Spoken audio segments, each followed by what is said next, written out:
मेरे प्यारे बच्चों, आप सभी को गुड इवनिंग।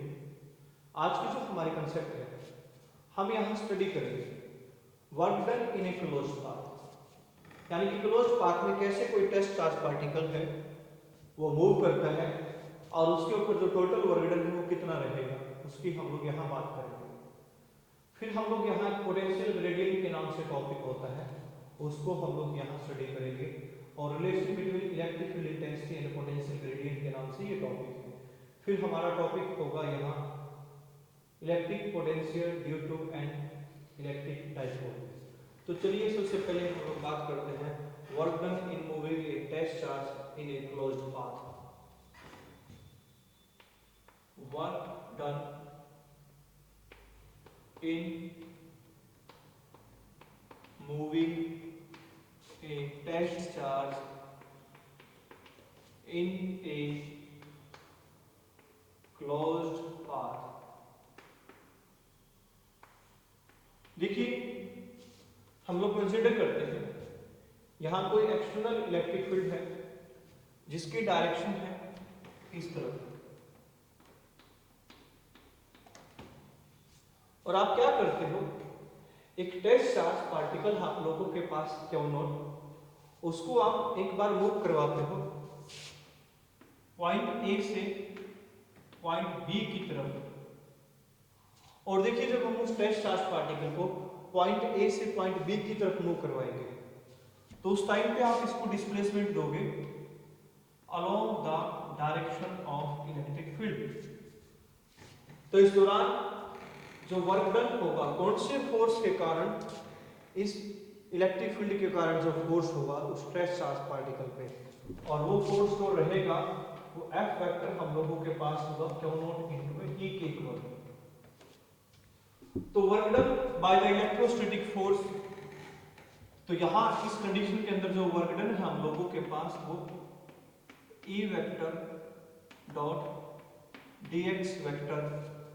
और आप यहां देखोगे कि दोनों के बीच में जो एंगल है, क्योंकि आपका इलेक्ट्रिक फील्ड या sorry F vector dot dx vector हम लोगों ने यहां लिखना था इसको F vector dot dx vector, और आप देखोगे कि दोनों के बीच में जो एंगल है वो कितना है, 0 डिग्री एंगल।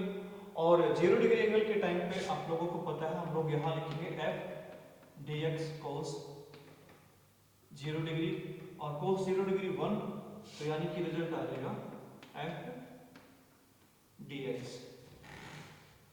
अब अगर हम उस टेस्ट चार्ज पार्टिकल को अब मूव करवाएंगे ऐसे B से A की तरफ, यानी कि opposite to the electric field, तो यहां इलेक्ट्रिक फील्ड के या इलेक्ट्रिक फोर्स के बीच में और डिस्प्लेसमेंट के बीच में जो एंगल आएगा वो 180 डिग्री आएगा।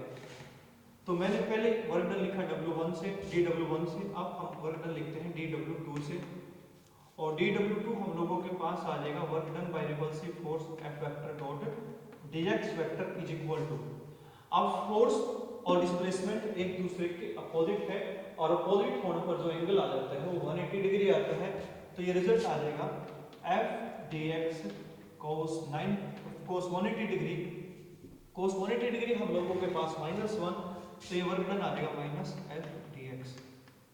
अगर हम बात करें क्लोज पाथ, क्लोज पाथ का मतलब आप A से B की तरफ गए थे और वापस फिर आप B से A की तरफ आ जाते हो, ऐसे पाथ को हम लोग क्या नाम देते हैं, क्लोज्ड पाथ। और यहाँ क्लोज्ड पाथ के अंदर जो टोटल वर्क डन निकालना हम लोगों ने, तो हम इनको क्या करेंगे, ऐड करेंगे। तो total work done W is equal to dW1 plus dW2, और यानी कि हमारे पास आ जाएगा ये F dx minus F dx और इज इक्वल टू 0। तो यहाँ टेस्ट चार्ज पार्टिकल पे इलेक्ट्रिक फील्ड की प्रेजेंस में क्लोज पाथ के अंदर जो टोटल वर्क डन है वो हमेशा कितना आएगा, 0 आएगा। और वो इस बात को साबित करता है कि जो इलेक्ट्रिक फील्ड है आपका वो नेचर में कैसा है, कंजर्वेटिव फील्ड है। तो ये नेचर में यहाँ कैसा फील्ड होगा, कंजर्वेटिव फील्ड। तो यानी कि कंजर्वेटिव फील्ड की प्रेजेंस में क्लोज पाथ के अंदर हमेशा जो वर्क डन होता है वो कितना आता है, 0 आता है। तो ये हमारे पास क्लोज पाथ का केस है। तो अब हम बात करते हैं potential gradient and electric field intensity के बीच में रिलेशन की। तो हमारा टॉपिक हम पोटेंशियल ग्रेडियंट के नाम से भी यहाँ उसको बोल सकते हैं। और पोटेंशियल ग्रेडियंट क्या है और कहाँ इस टॉपिक का हम लोग यूज करेंगे, तो हमारे पास एक कंसेप्ट आएगा इक्विपोटेंशियल सरफेसेस, उनको समझने में पोटेंशियल ग्रेडियंट हमारी आसानी से मदद करेगा। और पोटेंशियल ग्रेडियंट हमें ये भी बताएगा कि कंडक्टर के सरफेस पे पोटेंशियल क्या रहता है और कंडक्टर के अंदर पोटेंशियल कैसे क्या रहेगा, उस बारे में भी ये हमारी मदद करेगा। तो टॉपिक का नाम हम लिखते हैं यहाँ, इसका नाम है पोटेंशियल ग्रेडियंट। देखिए ग्रेडियंट का मतलब स्लोप, तो हम पोटेंशियल ग्रेडियंट को निकालना चाहते हैं, तो इसके लिए हम लोग कंसीडर करते हैं कि आपके पास O पॉइंट पे कोई सोर्स चार्ज प्लस Q रखा हुआ है और उससे कुछ दूरी पर मान लीजिए P पॉइंट पे कोई टेस्ट चार्ज Q नोट या यूनिट पॉजिटिव चार्ज +1 रखा हुआ है। हम लोगों ने यूनिट पॉजिटिव चार्ज या किसको लिया, यहाँ टेस्ट चार्ज को हम यहाँ कंसीडर कर सकते हैं किस पे, P पॉइंट पे। आप देखोगे प्लस Q सोर्स चार्ज है, +1 यहाँ टेस्ट चार्ज है, तो plus Q source charge +1 charge को क्या करेगा, रिपेल करेगा। और रिपल्सन की डायरेक्शन हमेशा कैसे होती है, आउटवर्ड, तो यहाँ फोर्स आ जाएगा आपका बाहर की तरफ। और फोर्स हम लोगों के पास होता है चार्ज की प्रोडक्ट इलेक्ट्रिक फील्ड के साथ। अगर यहाँ इलेक्ट्रिक फील्ड आपके पास E है, तो ऐसी कंडीशन में हम +1 चार्ज की प्रोडक्ट को करेंगे E वेक्टर के साथ, तो यहाँ जो फोर्स आ जाएगा आपका वो इलेक्ट्रिक फील्ड के बराबर आ जाता है। यानी कि यूनिट पॉजिटिव चार्ज पे जो इलेक्ट्रिक फोर्स होता है वो इलेक्ट्रिक फील्ड के बराबर होता है। तो ये हम लोगों ने यहाँ निकाला।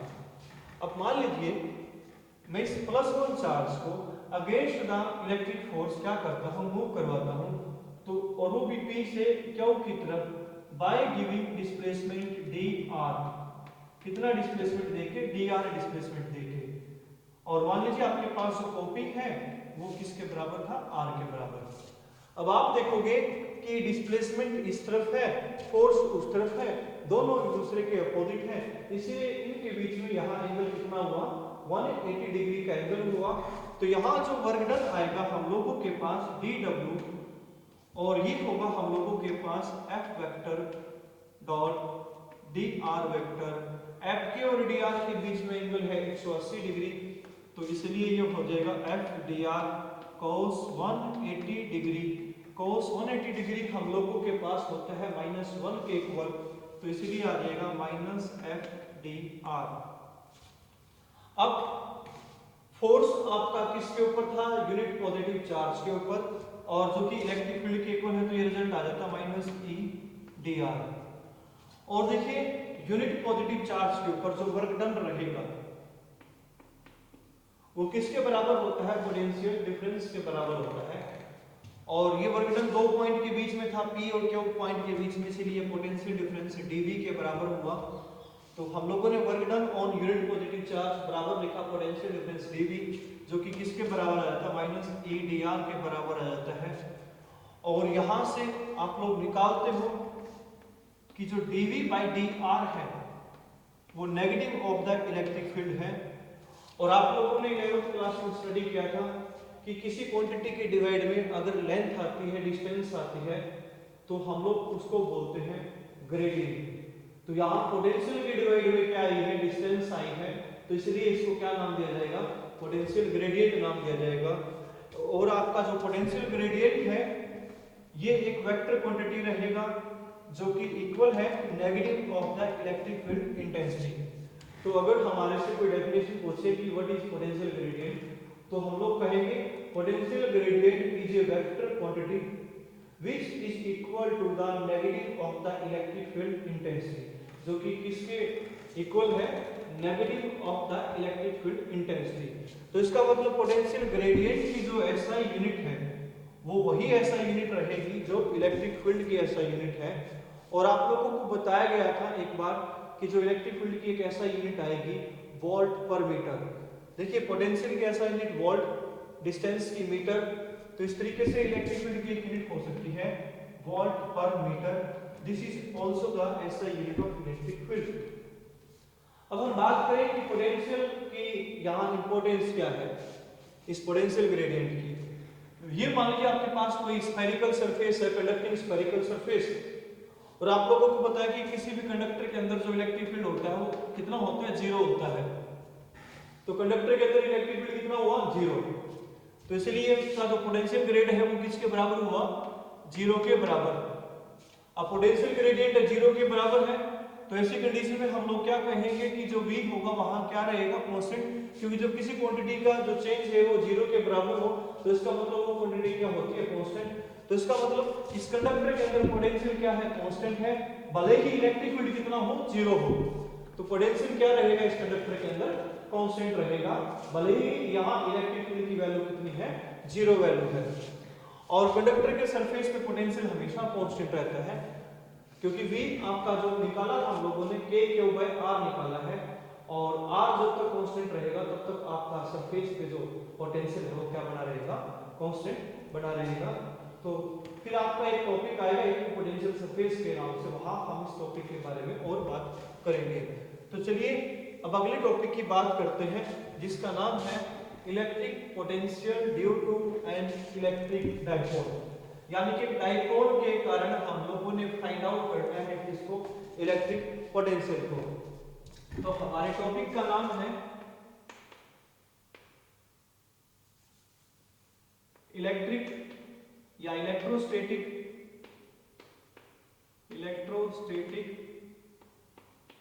Potential due to an electric dipole. देखिए हम लोग यहां कंसीडर करेंगे एक इलेक्ट्रिक डाइपोल AB को।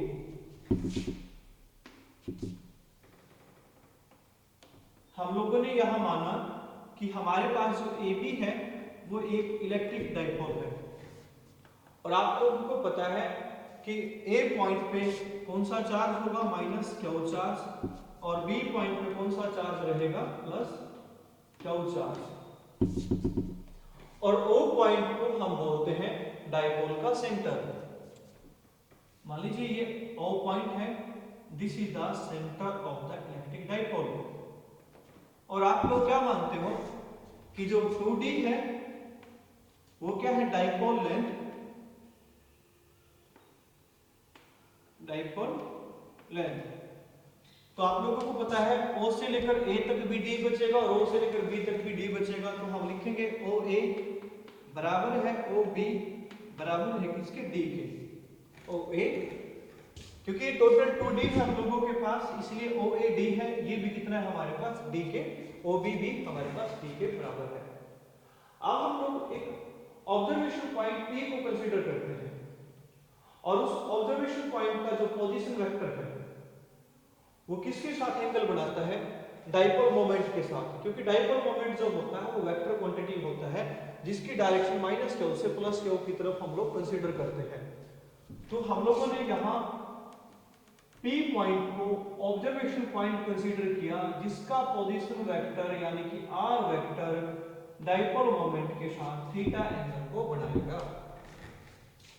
तो हम लोग यहां लिखते हैं OP vector is equal to R vector which makes an angle theta with P vector यानी कि डाइपोल मोमेंट।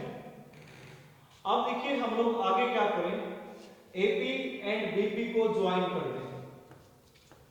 हम लोगों ने जोड़ दिया AP एंड BP को, हम लोगों ने यहां जोड़ा।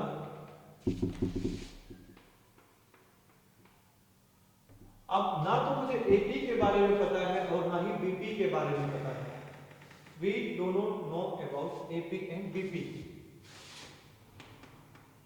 AP भी हमारे लिए अननोन है और BP भी हमारे लिए अननोन है। तो इन दोनों अननोन को हम लोग कैसे फाइंड आउट करें? तो हम लोग इसको फाइंड आउट करने के लिए क्या करते हैं, इस को आगे की तरफ बढ़ा देंगे, इसको हम बोलते हैं PO प्रोड्यूस्ड। तो हम लोग लिखेंगे PO प्रोड्यूस्ड, यानी कि PO को मैंने आगे की तरफ निकाल दिया ऐसे, तो ये आ जाता है आपका PO प्रोड्यूस्ड। अब उसके बाद आप एक परपेंडिकुलर A पॉइंट से इस PO प्रोड्यूस्ड पे डालते हो और एक परपेंडिकुलर B पॉइंट से आप इस OP पे डालते हो। तो हम लोगों ने एक परपेंडिकुलर तो डाला ये A डैश एक परपेंडिकुलर PO प्रोड्यूस्ड पे, ऐसे ही B पॉइंट से यहां इसके ऊपर परपेंडिकुलर डालना है और मान लीजिए ये परपेंडिकुलर हमारे पास आ जाता है, ये वाला परपेंडिकुलर है हम लोगों के पास BB डैश परपेंडिकुलर। तो हम लोग यहां क्या लिखेंगे अब आगे कि A dash perpendicular on PO produced, और जो BB डैश है ये परपेंडिकुलर है ऑन OP। आप एक चीज देखिए, ये अगर आपका थीटा एंगल है तो ये भी कितना होगा, थीटा एंगल इसके अल्टरनेट अपोजिट एंगल प्रॉपर्टी के अनुसार ये हम लोगों के पास कितना एंगल आ जाएगा, थीटा एंगल। अब आपके पास एक राइट एंगल ट्रायंगल है A डैश O और एक ट्रायंगल आपके पास B डैश O, और वहां से हम लोग OA डैश को एंड OB डैश को फाइंड आउट करेंगे। तो देखिए आपका ट्रायंगल A डैश O से जो आपके पास OA डैश है, एक्चुअल में OA डैश हमारे पास क्या है, बेस, और जो बेस होता है हम लोगों के पास वो हाइपो की प्रोडक्ट किसके साथ, कोस एंगल के साथ। तो हाइपोटेन्यूज ये है आपका OA जो कि किसके बराबर है, D के बराबर। तो ये हमारे पास OA cos थीटा के बराबर आएगा और OA हम लोगों के पास D है, तो ये आ जाता है D cos थीटा के इक्वल। ऐसे ही OB डैश हमारे पास यहाँ BB डैश O ट्रायंगल के अंदर परपेंडिकुलर सॉरी बेस है, और बेस हमारे पास हाइपो यानी कि OB की प्रोडक्ट किसके साथ है, cos एंगल के साथ। तो ऐसे ही हम लोग यहाँ निकाल देंगे OB डैश को किसके बराबर,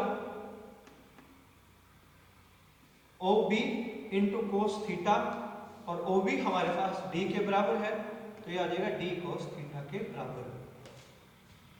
अब देखिए आपके पास दो ट्रायंगल है A डैश P और एक ट्रायंगल है B डैश P, और यहाँ कॉन्ग्रुएंसी यहाँ दिखाएंगे हम लोग, और वो कॉन्ग्रुएंसी हम लोग कैसे दिखाते हैं, उसके लिए हम लोग क्या कंसीडर करते हैं कि अगर ये R वेरी लार्ज है किन से, D से, तो ऐसी कंडीशन में हम इस डाइपोल को नाम देंगे सोल्ट इलेक्ट्रिक डाइपोल।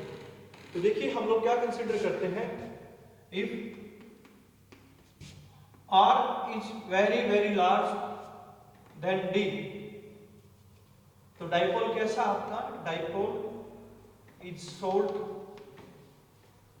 तो ये आपका सोल्ट इलेक्ट्रिक डाइपोल है। और ऐसी कंडीशन में हम लोग क्या कह सकते हैं कि हमारे पास जो A डैश P है वो बराबर है AP के, और जो B डैश P है वो बराबर है BP के, या BP किसके बराबर है, B डैश P के बराबर है हमारे पास। अगर R वेरी लार्ज है किससे, D से, तब हम ऐसा लिख सकते हैं। तो इसलिए अब हम लोगों के पास जो रिजल्ट आएगा, हम लोग ऐसी कंडीशन में लिखेंगे कि A dash P is equal, देखिए मैंने कंडीशन दी है ये वाली, R is very large than D, तो डाइपोल आपका सोल्ट है कॉन्ग्रुएंसी के अनुसार। अब यहाँ A डैश P बराबर है किसके, AP के, और A डैश P हमारे पास किसके बराबर है, OA डैश प्लस OP। अब OP हम लोगों के पास R के बराबर है और OA dash D cos theta के बराबर है। ऐसे ही हम लोगों के पास जो B डैश P रहेगा वो BP के बराबर होगा, और यहां से B डैश P जो हमारा है वो OP में से हम लोग ओ बी डैश को क्या करेंगे, माइनस करते हैं, तो जब हमारे पास क्या आता है, बी डैश बी का रिजल्ट आता है। ओपी हम लोगों के पास कितना है, आर, और ओबी डैश कितना है, डी कोस थीटा, तो ये R minus D cos theta, ये हमारे पास रिजल्ट आ जाता है। तो ऐसे हम लोग क्या करते हैं, बीपी की और एपी की वैल्यू को फाइंड आउट करते हैं। तो ऐसे हम लोगों ने एपी की वैल्यू को फाइंड आउट किया एंड बीपी की वैल्यू को फाइंड आउट किया है। तो ऐसे हम लोगों ने ये सॉल्यूशन किया एपी का एंड बीपी का। देखिए अब डिस्टेंस का आप लोगों को पता लग चुका है। एक डिस्टेंस आपके पास कितना आया, r plus D cos theta के बराबर। दूसरा डिस्टेंस हमारे पास कितना आता है, यानी कि BP r minus D cos theta के बराबर। अब आप क्या करते हो, पोटेंशियल के केस का यूज करते हो, पोटेंशियल का फॉर्मूला यूज करोगे, और पोटेंशियल का फॉर्मूला हमें क्या कहता है, यहाँ माइनस क्यू के कारण मैं पोटेंशियल निकालूंगा, तो मेरे पास पोटेंशियल का फॉर्मूला पिछले टॉपिक में हम लोगों ने स्टडी किया, के क्यू बाय आर हम लोगों ने स्टडी किया था। आर का मतलब होता है वहां डिस्टेंस, तो मैं लिखूंगा potential due to minus Q charge, minus Q charge के कारण पोटेंशियल मैंने नेगेटिव माना, वी नेगेटिव ही मैंने इसको लिखा, तो माइनस के कारण पोटेंशियल माइनस ही आएगा, तो ये रिजल्ट आ जाएगा minus K Q by distance AP, और जो डिस्टेंस एपी है आपका वो r plus D cos theta है, तो minus K Q by r plus D cos theta, ये हम लोग यहाँ लिखेंगे। फिर हम लोग लिखेंगे potential due to plus Q charge, plus Q charge के कारण पोटेंशियल, यानी कि इस प्लस क्यू चार्ज के कारण इस पी पॉइंट में पोटेंशियल निकालना है, तो जो कि पॉजिटिव पोटेंशियल आएगा तो मैं वी पॉजिटिव लिखूंगा, तो ये हो जाएगा plus K Q by distance BP, और बीपी हमारे पास r minus D cos theta के बराबर है, तो ये हो जाएगा K Q by r minus D cos theta. अब देखिए हम लोगों ने निकालना किसको है, नेट पोटेंशियल को निकालना है, टोटल पोटेंशियल को निकालना है। देखिए टोटल पोटेंशियल हम लोग निकाले कैसे, उसको हम लोग यहाँ देखेंगे। तो टोटल पोटेंशियल आपका क्या होगा कि हम V नेगेटिव को और V पॉजिटिव को ऐड कर देंगे, तो हम लोग लिखेंगे net potential due to dipole is V is equal to V negative plus V positive, और V नेगेटिव आपका कितना है, minus K Q by r plus D cos theta, और हमारे पास V पॉजिटिव कितना है, K Q by r minus D cos theta. यहाँ जो कॉमन आता है वो के क्यू कॉमन आएगा, माइनस वाली टर्म को हम लास्ट में लिखेंगे, प्लस वाली टर्म को पहले लिख देंगे, तो ये हमारे पास आ जाएगा के क्यू, अंदर होगा 1 by r minus D cos theta minus 1 by r plus D cos theta.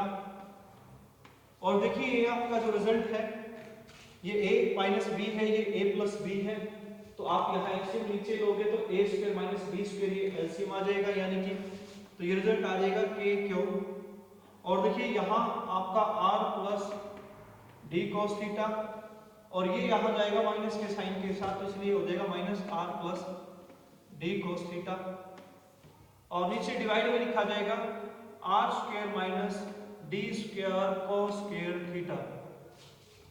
अब देखिए क्या होगा, r से r cancel out, d cos theta plus d cos theta बराबर है 2d cos थीटा, तो ये रिजल्ट हम लोग लिखेंगे यहाँ k Q 2d cos theta, और डिवाइड में हम लोगों के पास आएगा r square minus d square cos square theta. अब देखिए क्या होगी, प्रोडक्ट 2d के साथ ये होता हम लोगों के पास किसके बराबर, इलेक्ट्रिक डाइपोल मोमेंट यानी कि p के बराबर, तो ये आ जाएगा हम लोगों के पास के पी कॉस थीटा, और डिवाइड में r square minus D square cos square theta. अब देखिए अगर आपका डाइपोल शॉर्ट है, शॉर्ट डाइपोल का मतलब अगर r वेरी वेरी लार्ज है, किससे, d से, हम क्या लिखें, if r is very very large than d, तो डी स्क्वायर यहां क्या किया जाएगा, नेग्लेक्ट। तो डी स्क्वायर नेग्लेक्ट होगा तो इसका मतलब ये पूरी की पूरी टर्म नेग्लेक्ट हो जाएगी। इस कारण जो पोटेंशियल आएगा आपका एक डाइपोल के कारण वो आ जाएगा कितना, K P cos theta by R square in case of short dipole. Short dipole के केस में ऐसा होगा।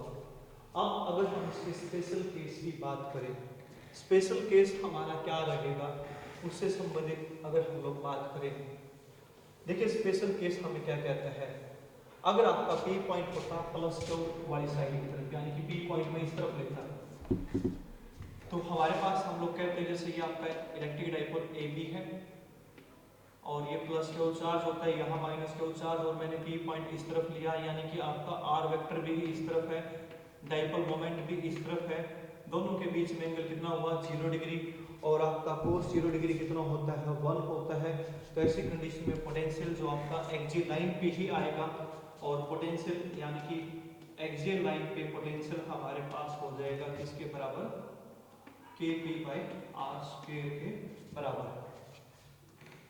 अगर मैं कहता कि पी पॉइंट होता इस तरफ, तो यानी कि आपका आर वेक्टर इस तरफ होता है, पी वेक्टर इस तरफ होता है, तो इस टाइम का एंगल कितना बनेगा 180 डिग्री, और cos 180 डिग्री कितना होता है -1, तो उस टाइम पे एक्सियल लाइन का ही केस आएगा, तो v एक्सियल हमारे पास यहाँ हो जाएगा -kp/r²। तो कुल मिलाकर बात ये है, p पॉइंट अगर राइट साइड में है डाइपोल के या लेफ्ट साइड में है, तो आपका पोटेंशियल तो आएगा एक्सियल लाइन वाला केस ही, और एक्सियल लाइन पे ये प्लस माइनस kp/r² के बराबर रिजल्ट आ जाता है। अब अगर मैं ये कह देता हूं कि हमारा जो ऑब्जर्वेशन पॉइंट है वो इस लाइन के साथ है जो इक्वेटोरियल लाइन के नाम से जानी गई थी, पिछले लेक्चर्स के अंदर हम लोगों ने बताया था, और यहाँ एंगल कितना है 90 डिग्री, और आप लोगों को पता है cos 90 डिग्री कितना होता है 0, तो v जो आपका यानी कि पोटेंशियल जो आएगा इक्वेटोरियल लाइन पे वो हमेशा 0 रहेगा। तो देखिए ये था आपका इलेक्ट्रिक पोटेंशियल किसी डाइपोल के कारण, और डाइपोल वाले केस में हम लोगों ने देखा कि जो पोटेंशियल का जो रिजल्ट हम लोगों के पास वो जनरली आता है kp/r²। ये पोटेंशियल का रिजल्ट एक डाइपोल के केस में है, और वैसे सिंगल चार्ज के केस में जो पोटेंशियल का रिजल्ट जो आता है हमारे पास v कितना आता है kp/r आता है। तो ये यहाँ जो डाइपोल वाले केस में पोटेंशियल का रिजल्ट है वो फॉलो करता है कौन सी सिमेट्री को, स्फेरिकल सिमेट्री को फॉलो करता है, और आपका एक सिंगल चार्ज वाले केस में जो पोटेंशियल है वो सिलेंड्रिकल सिमेट्री को फॉलो करता है। तो ये डिफरेंस होता है एक सिंगल चार्ज वाले केस में एंड एक डाइपोल वाले केस में। तो बच्चों ये था आप लोगों का electric potential due to an electric dipole. आपको अगर जितने परसेंट भी समझ में आता है तो आप हमें जरूर कमेंट डाल के बताइए कि सर हमें इतने परसेंट ये टॉपिक समझ में आया है, और हम लोग बार बार आप लोगों से रिक्वेस्ट करते हैं कि आप हमारे जो वीडियोज हैं उनको लाइक कीजिए, शेयर कीजिए, सब्सक्राइब कीजिए हमारे चैनल को, और आप लोगों से यही उम्मीद करते हैं कि आप लॉकडाउन के अंदर अच्छे तरीके से स्टडी कर रहे हैं। और आप सभी का धन्यवाद, आप सभी का दिन शुभ हो।